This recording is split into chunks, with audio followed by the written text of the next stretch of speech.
All right, let's jump straight into this explainer and look at the actual, undeniable mathematical reality of why the people who look the richest in retirement are, surprisingly, often the ones running out of money first. If you've ever looked at someone who seems just incredibly wealthy and quietly wondered how they actually got there, or maybe you've looked at your own retirement projections and felt a little knot in your stomach, you are in exactly the right place. Let's figure this out. Section 1. The cul-de-sac illusion. We're talking looks versus reality here. Picture this. You've got two 68-year-old couples living on the exact same suburban Tampa cul-de-sac.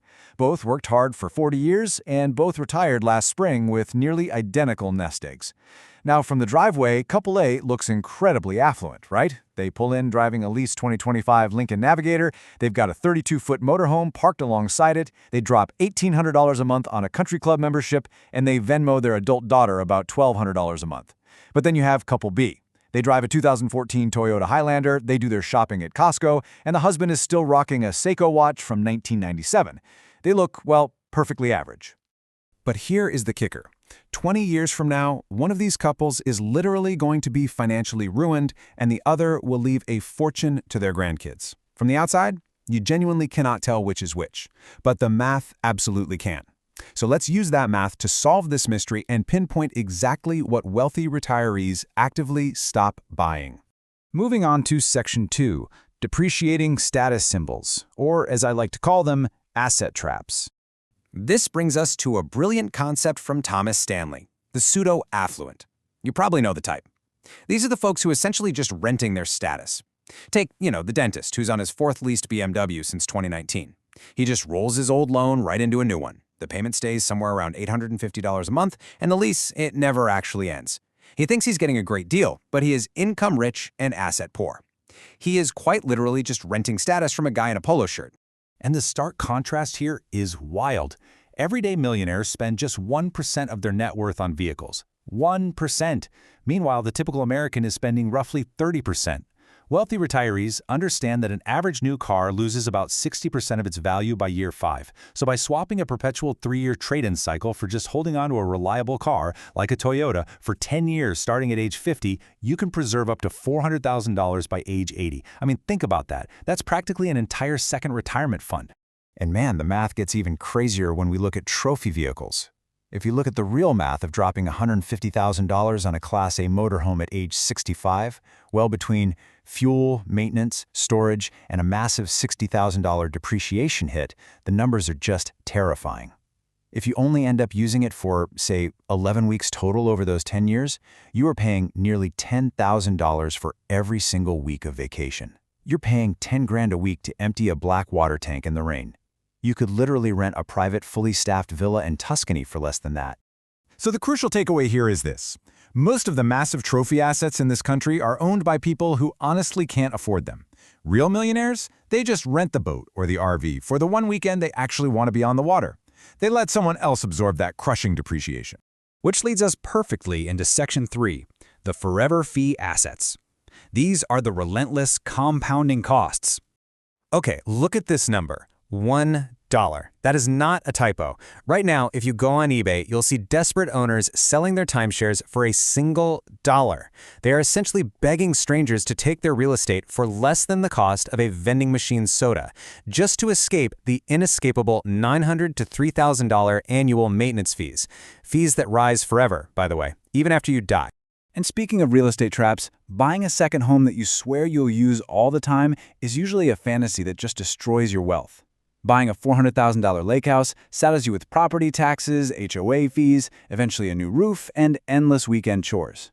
If you just took that same money and invested it as 7% return over 20 years, you're looking at a $1.5 million lost investment opportunity. You are effectively leaving your grandkids a rotting dock instead of generational wealth. Actual millionaires? They just rent the lake house for the month they want to be there. Zero maintenance, zero headaches.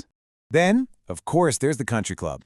Initiation fees have jumped 72% in just 3 years. Between your dues, card fees, locker fees, and those annoying forced quarterly food minimums, an active member is realistically paying $15 to $25,000 a year. So if you play 30 rounds a year, you're paying $667 per round of golf just to force yourself to eat $200 worth of Cobb salads you don't even want. That isn't a hobby, right? It's a wildly expensive subscription to feeling important, and it's one that actual wealthy retirees systematically cut out of their lives. All right, Section 4, Hidden Financial Leeches. Let's look at the quiet drains on your cash. First up, whole life policies and variable annuities. Honestly, selling you one of these is often just a sales job totally disguised as financial planning. Look, a $500,000 term life policy might cost a healthy 30-year-old $20 a month, but the whole life version of that exact same policy, that runs $400 to $500 a month. That is a 20 times price markup that vaporizes your potential wealth directly into an agent's commission check. If you just took that difference and put it in a simple index fund, it would compound into hundreds of thousands of dollars. Now this next one might hit close to home. $1,474. According to recent data, that is the average amount American parents are Venmoing their adult children every single month. Nearly half of these parents are literally funding their adult child's vacations while sacrificing their own retirement savings to do it. It's incredibly common to see parents who worked 40 years, skipped their own kitchen remodel, and drove the same car for a decade, routinely transferring up to $17,000 a year to support their adult kids' lifestyles. To really put that into perspective, to safely sustain a $1,474 monthly transfer for 10 years, based on the standard 4% safe withdrawal rule, you need an extra $444,000 sitting in your nest egg.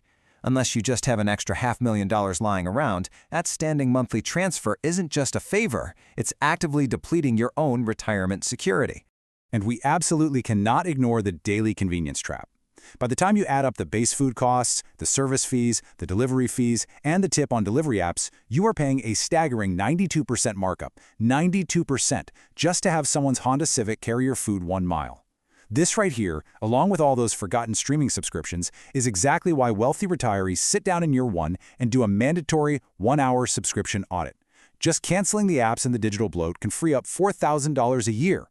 Moving into Section 5, the 5-year danger zone.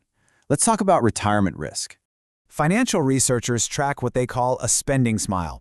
Your first decade in retirement, those go-go years starting around 65, is when you're the most active and therefore the most at risk for making giant financial mistakes on those trophy purchases.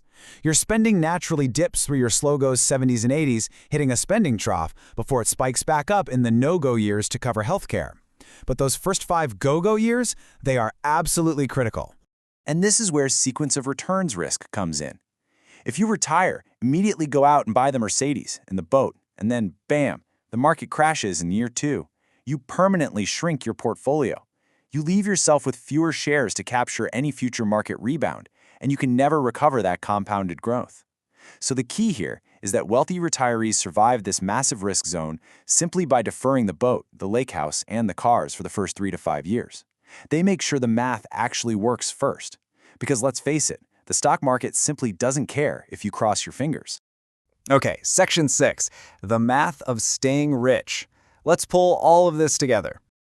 Look, you don't have to give up everything to enjoy your life. Retirement is supposed to be fun, but if you just stop the bleeding in 3 specific categories, I'm talking about dropping the 3-year new car lease cycle, walking away from the country club, and canceling that routine monthly transfer to your adult kids, you halt $47,000 a year from going up in smoke. Over 20 years, that preserves over $2 million in compounded wealth. And that simple math? That's the entire gap back on our cul-de-sac. They had the exact same income, the same nest egg, and seemingly the same lifestyle from the street. But couple B dies rich because they refuse to buy into the illusion of the pseudo-affluent. Meanwhile, couple A spends their final years panic selling the lake house, scratching their heads, and wondering how the math got away from them when they were so sure it wouldn't. So, as we wrap up this explainer, I really want you to take a hard look at your own lifestyle. The retirees who stay wealthy don't have some magical, heavily guarded secret. They just have a list of things they absolutely refuse to buy. So ask yourself right now, what recurring expenses are you willing to cut today so that you don't run out of money tomorrow?